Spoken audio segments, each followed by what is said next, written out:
Everyone, welcome to maths up to infinity. आज हम करने वाले हैं मैट्रिसेस। इसमें देखेंगे कि मैट्रिक्स कितने टाइप की होती है एंड कुछ प्रॉपर्टीज देखेंगे एंड उनसे रिलेटेड कुछ एग्जांपल्स करेंगे। एग्जांपल्स किसी न किसी टीचिंग एग्जाम से लिए गए हैं, तो एग्जांपल्स बहुत इंपॉर्टेंट है।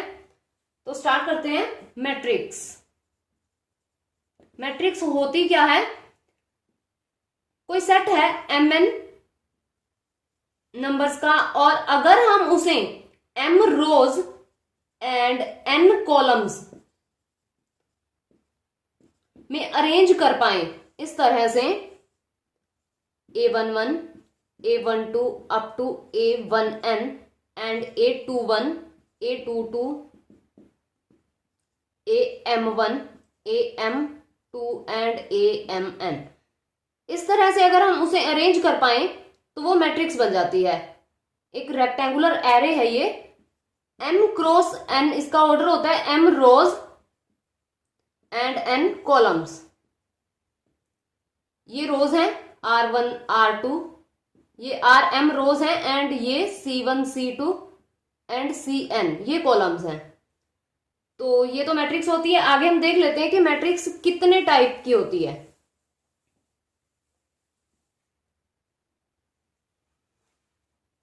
फर्स्ट देखते हैं रो मैट्रिक्स। रो मैट्रिक्स जिसमें सिर्फ रो दे रखी हो, सिर्फ वन रो दे रखी हो, इस तरह से।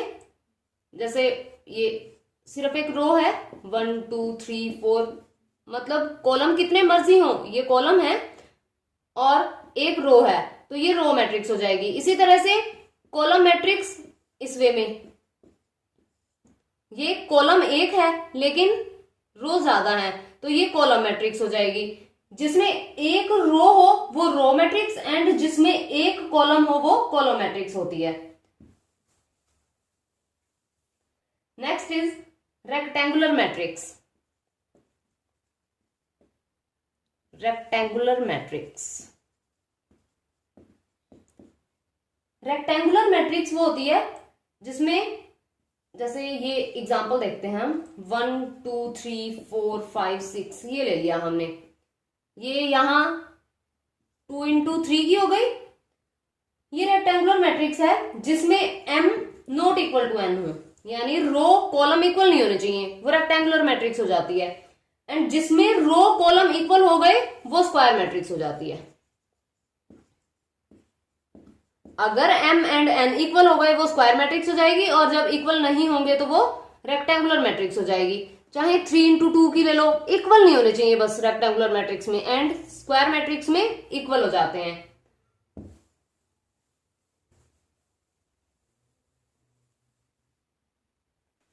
नेक्स्ट इज नल मैट्रिक्स,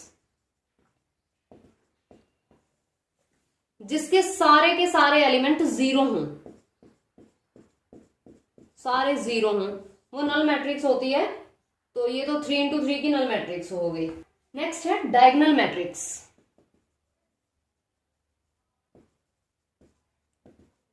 वो मैट्रिक्स जिसमें नॉन डायगोनल एलिमेंट्स जीरो हों। पहले देख लेते हैं डायगोनल एलिमेंट्स कौन से होते हैं। जैसे ये मैट्रिक्स है हमारे पास, 3 इंटू 3 की लेते हैं, तो ये a11, a12, a13, a21, 22, a23, a31, 32 and a33। तो जो ये एलिमेंट्स हैं ये डायगोनल एलिमेंट्स होते हैं। ये इन डायगोनल एलिमेंट्स को छोड़ करके जो नॉन डायगोनल एलिमेंट है, यानी ये वाला ये एंड ये तीन, ये जीरो हो जाएं तो वो डायगोनल मैट्रिक्स हो जाती है। तो कोई भी एग्जांपल ले लेते हैं, जैसे यहां 1 2 0 0, डायगोनल मैट्रिक्स हो जाएगी ये स्क्वायर मैट्रिक्स होनी चाहिए। स्क्वायर मैट्रिक्स जिसमें नॉन डायगोनल एलिमेंट्स जीरो हो जाएं, स्क्वायर मैट्रिक्स होती है जिसमें नॉन डायगोनल एलिमेंट्स जीरो हो जाएं, तो वो डायगोनल मैट्रिक्स बन जाती है। अब यहां ये कह रहे हैं कि नॉन डायगोनल एलिमेंट्स जीरो हों। डायगोनल एलिमेंट्स क्या हों इसके बारे में कुछ नहीं कहा, तो डायगोनल एलिमेंट्स जीरो भी हो सकते हैं और नॉन जीरो भी हो सकते हैं। जैसे ये ले लिया हमने, जीरो मैट्रिक्स ले ली। अब कंडीशन तो होल्ड हो ही रही है, ये डायगोनल एलिमेंट्स हैं एंड ये नॉन डायगोनल एलिमेंट्स हैं। तो ये तो जीरो है और ये भी जीरो है, तो ये जीरो मैट्रिक्स जो है ये भी डायगोनल मैट्रिक्स हो जाएगी, क्योंकि सिर्फ इतना ही होता है कि जो नॉन डायगोनल एलिमेंट्स हैं वहां कोई एलिमेंट नहीं होना चाहिए अदर देन जीरो। डायगोनल में कुछ मर्जी हो, तो डायगोनल में जीरो है, कंडीशन होल्ड हो रही है, तो जीरो मैट्रिक्स भी डायगोनल मैट्रिक्स बन जाएगी। याद रहे, जीरो मैट्रिक्स जो होती है वो डायगोनल मैट्रिक्स भी होती है। इसे इस तरह से नहीं रखना याद कि यहां एलिमेंट हो वो डायगोनल मैट्रिक्स होती है, इन्हें छोड़ करके बाकी जीरो हो वो डायगोनल मैट्रिक्स होती है। नेक्स्ट है scalar matrix.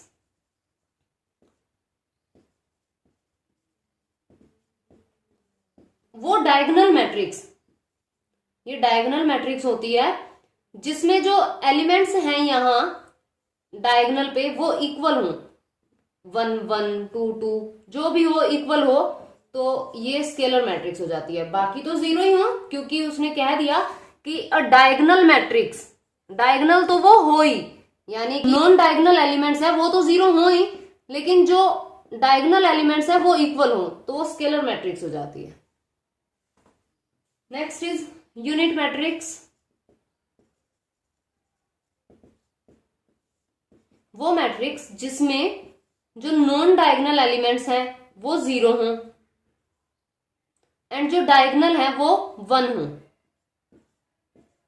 Non diagonal zero and diagonal elements 1 हो, चाहे वो कितने ही ऑर्डर की हो, डायगोनल एलिमेंट्स 1 होने चाहिए और बाकी जीरो हो, वो यूनिट मैट्रिक्स हो जाती है।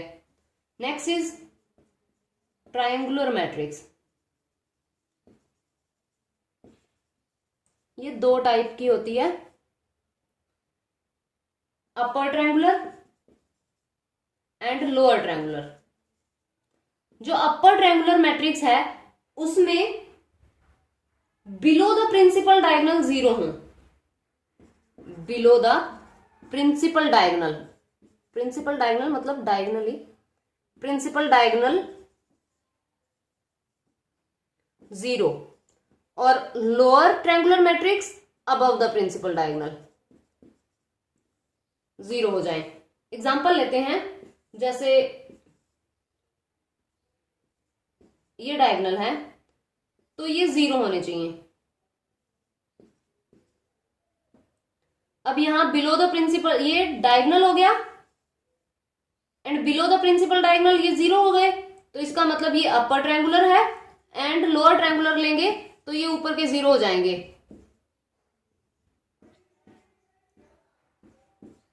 ये लोअर ट्रायंगुलर हो गए। अब यहां भी हम जीरो मैट्रिक्स का एग्जांपल लेते हैं, तो जो जीरो मैट्रिक्स होगी इस तरह से, जो जीरो मैट्रिक्स होगी, अब अपर ट्रायंगुलर में है below the principal diagonal zero, principal diagonal ये हो गया, उससे नीचे के जीरो है, तो इसका मतलब कंडीशन होल्ड हो रही है। और लोअर ट्रायंगुलर में अगर हम देखें तो above the principal diagonal zero, तो अबव भी प्रिंसिपल डायगोनल जीरो है, तो जीरो मैट्रिक्स यहां भी ट्रायंगुलर मैट्रिक्स भी बन जाएगी। जीरो मैट्रिक्स डायगोनल मैट्रिक्स भी थी और ये ट्रायंगुलर मैट्रिक्स भी बन जाएगी, अपर ट्रायंगुलर भी एंड लोअर ट्रायंगुलर भी। उसके बाद आता है कंपेरेबल मैट्रिक्स। कंपेरेबल मैट्रिक्स वो होती हैं, जैसे 2 मैट्रिक्स अगर हमें दे रही हैं, हम उन्हें तभी कंपेयर कर पाएंगे अगर दोनों इक्वल ऑर्डर में हो। जैसे अगर ये मैट्रिक्स है 2 into 3 की है, तो यहां भी 2 into 3 की ही होनी चाहिए, तभी हम उसे कंपेयर कर सकते हैं। इक्वल ऑर्डर यानी रो भी सेम हो एंड कॉलम्स भी सेम हो। और इक्वल मैट्रिसेस वो होती हैं कि ऑर्डर तो सेम हो ही, उसके साथ जो पोजीशन है एलिमेंट्स की, जैसे यहाँ 1 है, यहाँ 2 है, यहाँ 4, यहाँ 5 लिखते हैं, तो यहाँ भी 1 2 4 5 सेम पोजीशन पे सेम एलिमेंट होना चाहिए, उसे हम इक्वल मैट्रिसेस कहेंगे। एंड ध्यान रहे कि मैट्रिक्स की जो मल्टीप्लीकेशन होती है वो कभी भी कॉम्यूटेटिव नहीं होती। सम कंडीशंस देने के बाद वो कॉम्यूटेटिव हो सकती है, अदरवाइज जनरली अगर हम लें तो ए बी कभी भी बी ए के इक्वल नहीं होगा, कम्यूट नहीं करती है मैट्रिक्स। अब हम देखते हैं कि ट्रांसपोज क्या होता है। Transpose of a matrix, transpose का मतलब है कि रो को कॉलम में एंड कॉलम को रो में चेंज करना। इसका मतलब अगर हमारे पास ए कोई मैट्रिक्स है m क्रॉस n की और उसे ट्रांसपोज करना है उसका, तो ये बन जाएगा n क्रॉस m। जितनी रोज हैं वो कॉलम बन जाएंगे एंड जो कॉलम है वो रोज बन जाएंगे। तो ए डैश से हम डिनोट करते हैं ट्रांसपोज को।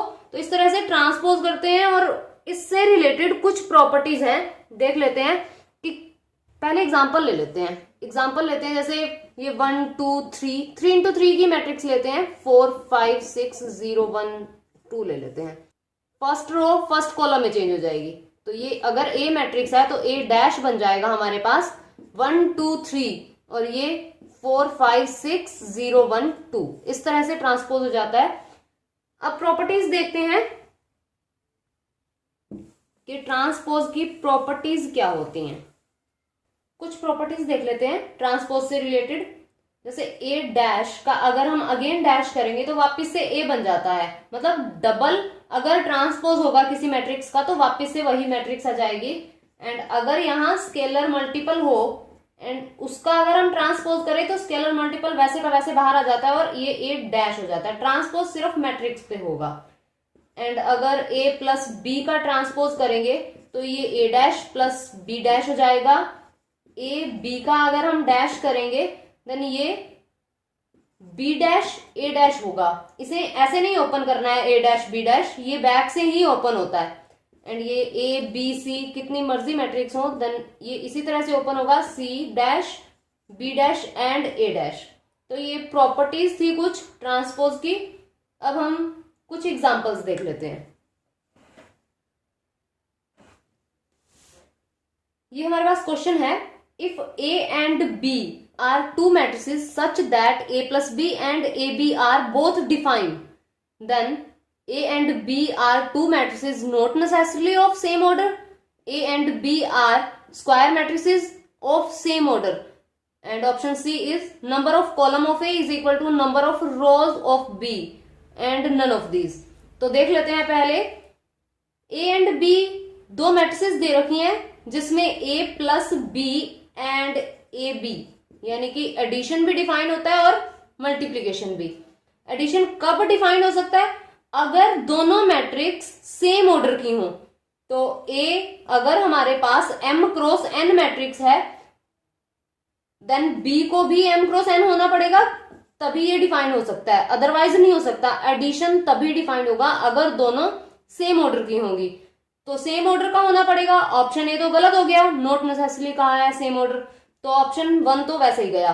अब यहां प्रोडक्ट भी डिफाइन हो रही है, तो अगर हमारे पास ये m क्रॉस n है एंड b भी m क्रॉस n है, ये दे रखी है, तो प्रोडक्ट तभी पॉसिबल है अगर जो ये हमारी फर्स्ट मैट्रिक्स होती है इसका कॉलम एंड जो सेकंड मैट्रिक्स होती है उसकी रो दोनों इक्वल हो जाएं, तभी पॉसिबल हो पाएगी, अदरवाइज प्रोडक्ट पॉसिबल नहीं है। तो इसका मतलब इसे पॉसिबल होने के लिए n is equal to m होना पड़ेगा। और ये किसकी कंडीशन है? एक स्क्वायर मैट्रिक्स की कंडीशन है। तो यहां से जो A और B मैट्रिक्स हैं वो स्क्वायर मैट्रिक्स हो जाएंगी, तभी प्रोडक्ट एंड एडिशन पॉसिबल हो पाएंगे।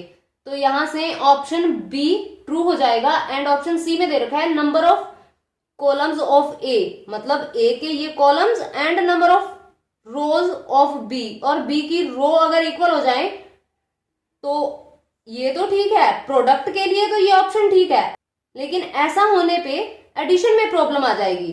देखिए कैसे, कि अगर हम इन्हें इक्वल कर देते हैं और यहां चेंज है, जैसे A अगर हमारे पास कोई 2 इंटू 3 की मैट्रिक्स है और B हमारे पास 3 इंटू 4 की मैट्रिक्स है, तो यहां इसके कॉलम एंड रो तो सेम है लेकिन ऑर्डर में चेंज हो गया ना, तो यहां एडिशन भी हमें डिफाइन चाहिए, तो यहां एडिशन डिफाइन हो नहीं पाएगा, इसलिए ये ऑप्शन गलत हो जाएगा और बी ऑप्शन करेक्ट हो जाएगा।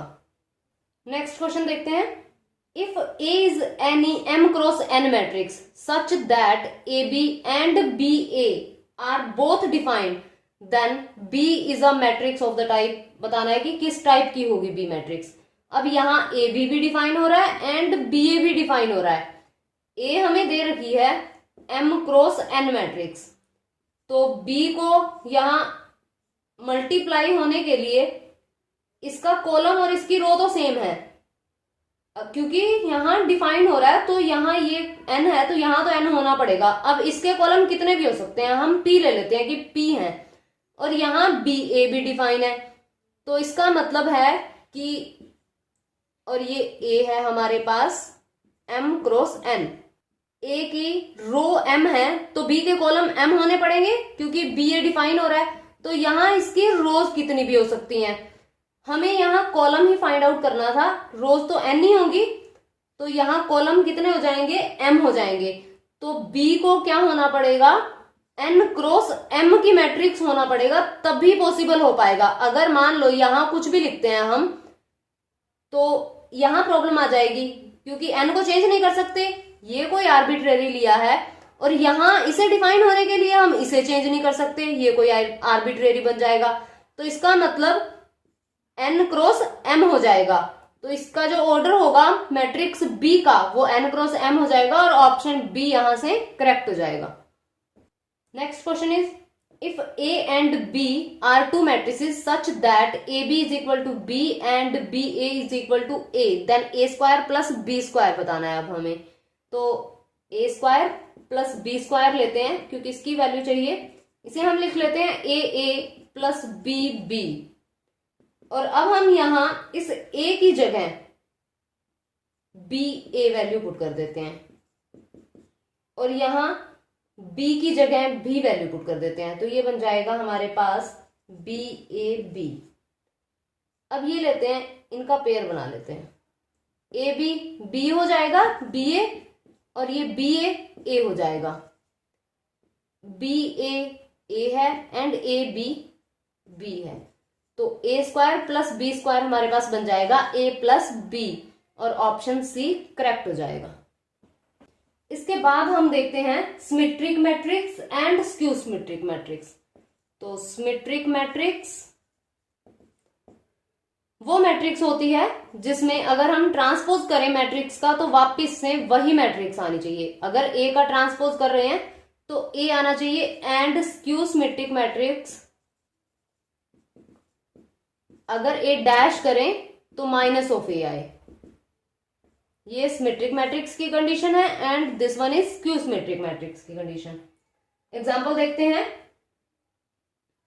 A अगर हमें A कोई भी स्क्वायर मैट्रिक्स दे रखी है and A plus A dash बताना है कि सिमेट्रिक मैट्रिक्स होगी, स्क्यू सिमेट्रिक मैट्रिक्स होगी, कौन सी होगी। यहां A के बारे में नहीं बताया, A be a square matrix only, symmetric skew symmetric की बात नहीं हुई। और ये बताना है कि स्क्यू सिमेट्रिक होगी या सिमेट्रिक होगी, तो हम ट्रांसपोज कर देंगे। स्क्यू सिमेट्रिक एंड सिमेट्रिक को चेक करने का यही तरीका है बस। तो ये A डैश हो जाएगा प्लस A ट्रांसपोज का ट्रांसपोज, जो ट्रांसपोज की प्रॉपर्टीज पहले देखी हैं अब वो यूज होंगी। तो ये A डैश डबल डैश जब होता है तो वापस से मैट्रिक्स बन जाती है, तो इसका ट्रांसपोज किया था वापस यही आया, इसका मतलब A प्लस A डैश यहाँ सिमेट्रिक मैट्रिक्स हो जाएगी। एंड अगर हम A minus A dash check करें कि ये क्या होगा, तो इसका अगर हम ट्रांसपोज करेंगे तो ये A डैश होगा माइनस A डैश का फिर से डैश हो जाएगा, देन ये A dash minus double transpose वापिस से A हो जाएगा, माइनस बाहर ले लेंगे A माइनस A डैश हो जाएगा, एंड माइनस बाहर लेने के बाद ये सेम बना तो इसका मतलब ये स्क्यू सिमेट्रिक मैट्रिक्स हो जाएगी। इसी तरह से A डैश, इसे चेक करने के लिए भी पूछा जा सकता है, ये तो पहले पेपर में आ भी चुका है A प्लस A डैश के लिए। तो इसका अगर हम ट्रांसपोज करें तो ये बनेगा, मल्टीप्लीकेशन में है तो A डैश का डैश इस तरह से ओपन होगा एंड देन A डैश, अब ये बन जाएगा A डैश, वापिस वही बना, तो इसका मतलब ये बनेगा सिमेट्रिक मैट्रिक्स। और इसी तरह से A डैश A को भी चेक कर सकते हैं, इसका जब हम ट्रांसपोज करेंगे तो ये बन जाएगा A डैश का डैश, और ये A डैश एंड A हो जाएगा, ये भी क्या बनेगी, सिमेट्रिक मैट्रिक्स बन जाएगी। Next question is if A and B symmetric matrices दे रखी हैं of the same order then AB minus BA के लिए हमें चेक करना है। तो A and B symmetric matrix हैं तो ए डैश ए के इक्वल हो जाएगा एंड बी डैश बी के इक्वल हो जाएगा। इसके लिए हमें चेक करना है, तो A B minus B A का डैश कर देंगे और इसे ओपन कर देंगे। ये बन जाएगा A B dash minus B A dash. अब ये डैश ओपन कर देंगे, ये ओपन हो जाएगा B dash A dash minus ये ए डैश बी डैश हो जाएगा। तो ये बनेगा B A minus A B. तो ये इक्वल तो नहीं हुए, माइनस बाहर लेना पड़ेगा, माइनस कॉमन ले लेते हैं। ये बनेगा ए बी माइनस बी ए। तो ये जो मैट्रिक्स दे रखी है, ये जो चेक करना था हमें, ये स्क्यू सिमेट्रिक मैट्रिक्स हो जाएगी। ऑप्शन डी यहां से करेक्ट हो जाएगा। इसी तरह से ए बी प्लस बी ए के लिए भी आ सकता है, तो इसी तरह से चेक होगा ये भी। ये सिमेट्रिक मैट्रिक्स बनेगी। यहाँ जब नेगेटिव होता है वो स्क्यू सिमेट्रिक मैट्रिक्स बन जाती है और ये सिमेट्रिक मैट्रिक्स बन जाएगी। और स्क्यू सिमेट्रिक मैट्रिक्स में जो हम मैट्रिक्स लिखते हैं उसके डायगोनल एलिमेंट्स 0 होते हैं हमेशा। स्क्यू सिमेट्रिक मैट्रिक्स के जो डायगोनल एलिमेंट्स होंगे वो हमेशा 0 होंगे। ये ध्यान रख लेना कि ये 0 रहेंगे। Next question is, if A is a symmetric matrix then B dash A B के लिए हमें चेक करना है।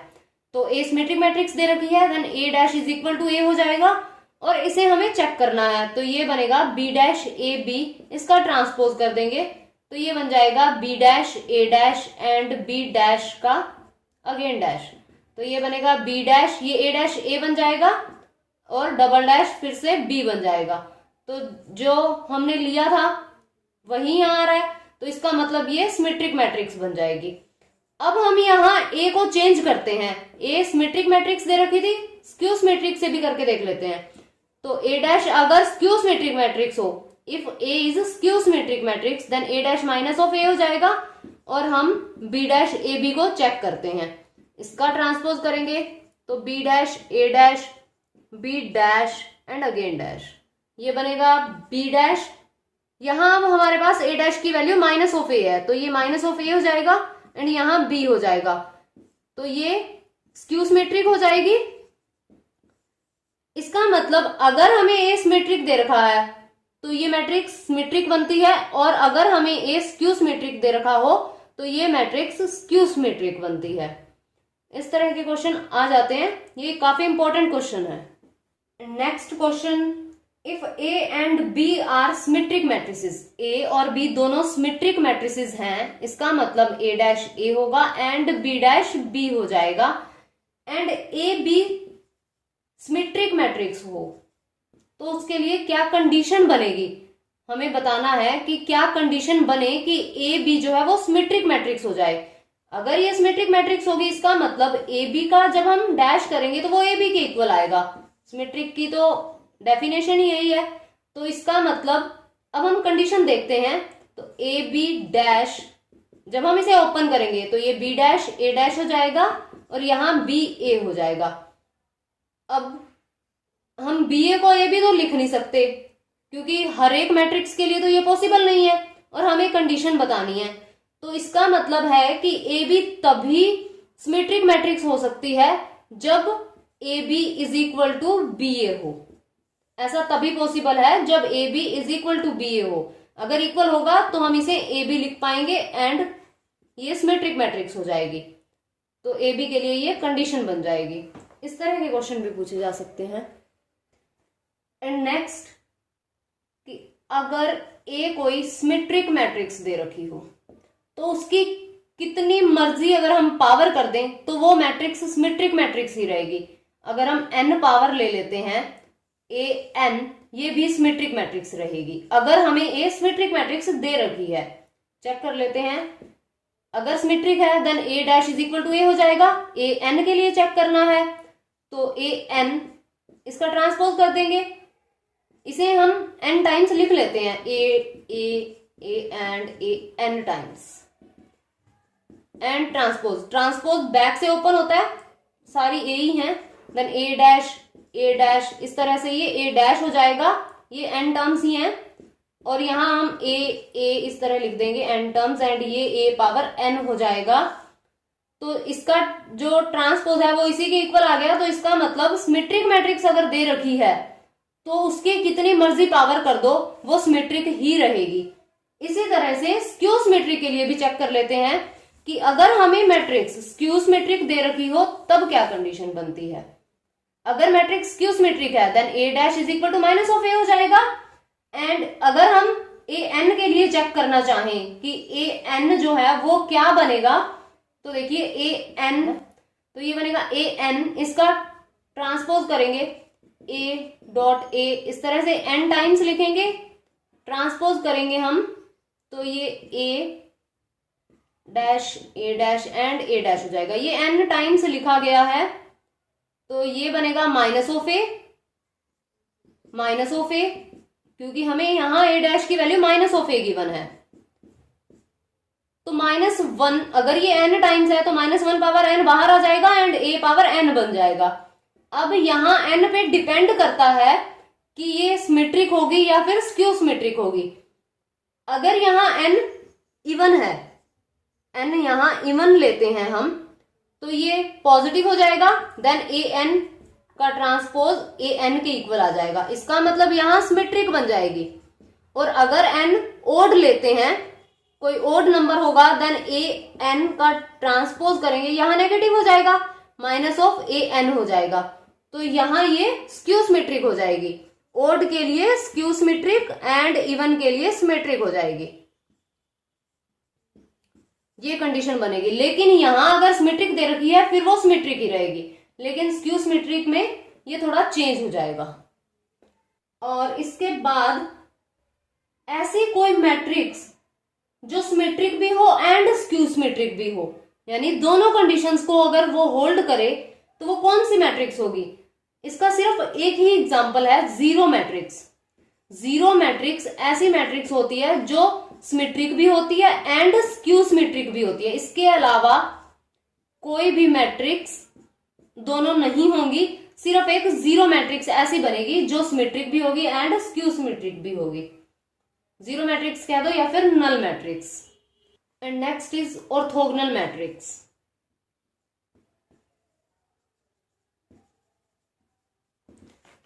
ऑर्थोगोनल मैट्रिक्स वो होती है जो A dash is equal to A dash A is equal to I, ये कंडीशन होल्ड करे, वो ऑर्थोगोनल मैट्रिक्स होती है। अगर मैट्रिक्स और उसके ट्रांसपोज को मल्टीप्लाई करें तो वो मैट्रिक्स आइडेंटिटी मैट्रिक्स हो जानी चाहिए, तो वो ऑर्थोगोनल मैट्रिक्स बन जाती है। एंड ऑर्थोगोनल मैट्रिक्स, अगर हमारे पास दो ऑर्थोगोनल मैट्रिक्स हैं ए एंड बी, अगर दो ऑर्थोगोनल मैट्रिक्स हैं तो जो उनकी प्रोडक्ट होगी वो भी ऑर्थोगोनल बनेगी। Product of two orthogonal matrix is also a orthogonal matrix. तो ये थोड़ा ध्यान रख लेना कि ये तो कंडीशन ही होती है, and product of two orthogonal matrices is again orthogonal matrix. आज की वीडियो में बस इतना ही। अगर वीडियो पसंद आए तो लाइक कीजिए, शेयर कीजिए एंड चैनल को सब्सक्राइब कीजिए and press the bell icon to get the notifications.